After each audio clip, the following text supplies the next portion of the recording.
Have you ever wondered why your depth unsettles people? Why the more you think, the more alien you feel? Why do your silence, your clarity, and refusal to play along with shallow expectations make others, especially women, pull away, misjudge, or criticize you? Alexander the Great once said, "People demand freedom of speech as a compensation for the freedom of thought they rarely use.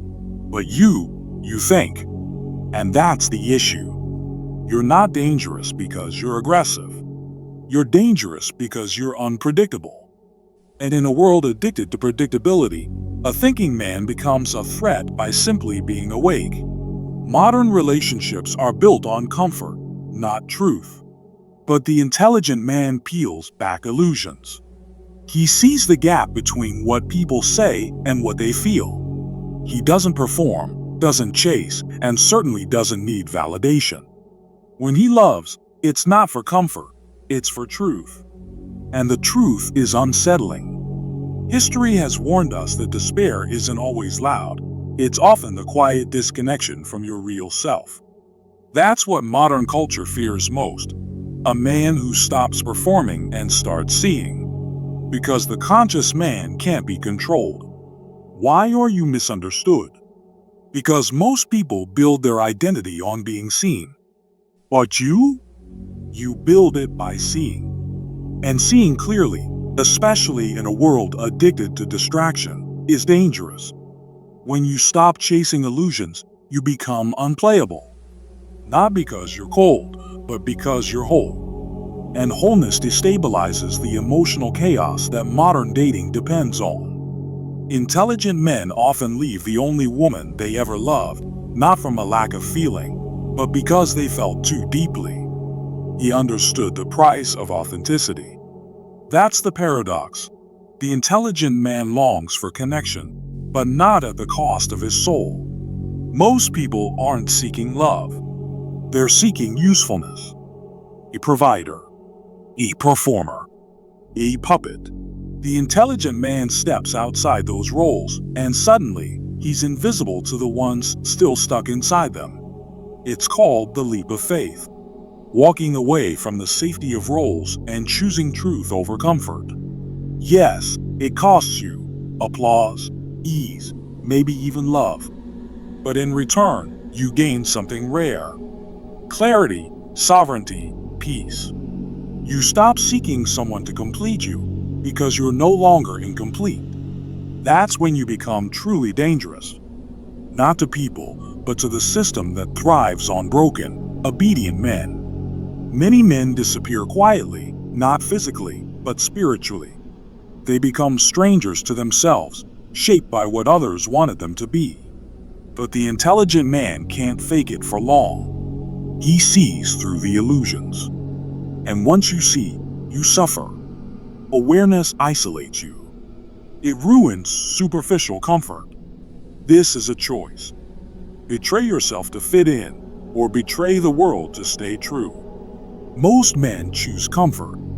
The brave choose truth, and in that choice, they begin to really live.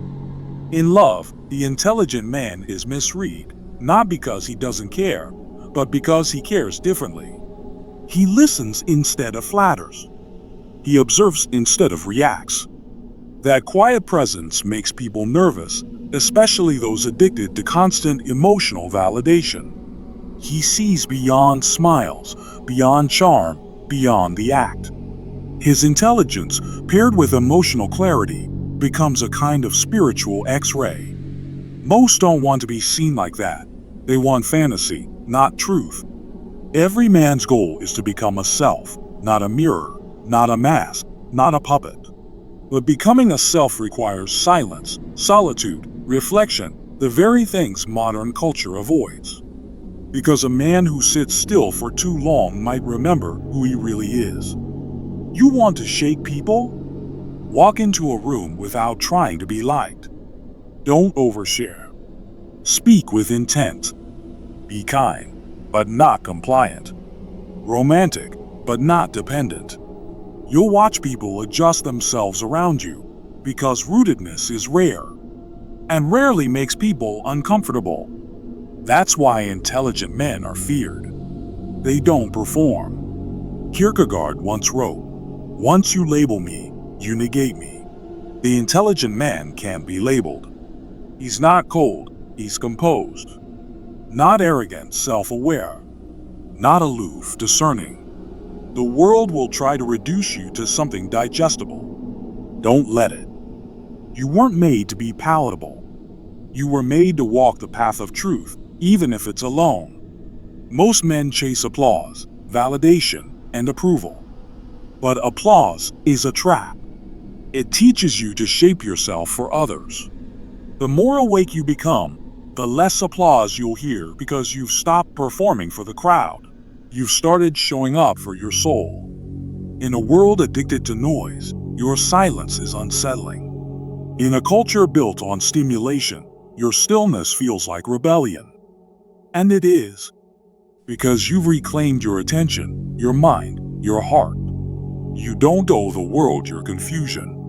You don't owe explanations to people committed to misunderstanding you. Have you noticed how uncomfortable people get when you stop oversharing? When you speak less but say more with your presence? That's power. Quiet, calm, unshakable. History's successful seducers called it the single individual, the man who walks alone, not from pride, but from purpose. Because the truth doesn't live in the crowd. It won't be easy.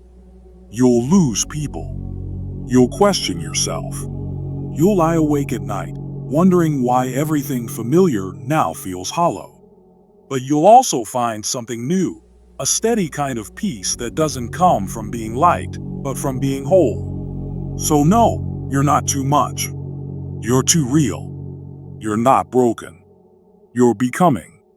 And what you're becoming is exactly what the world secretly craves and deeply fears. A man who can no longer be manipulated, even by the lies he used to believe. You stop looking for someone to fill the silence. You start looking for someone who respects it.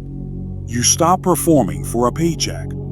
You start building something meaningful. You stop escaping. You start aligning.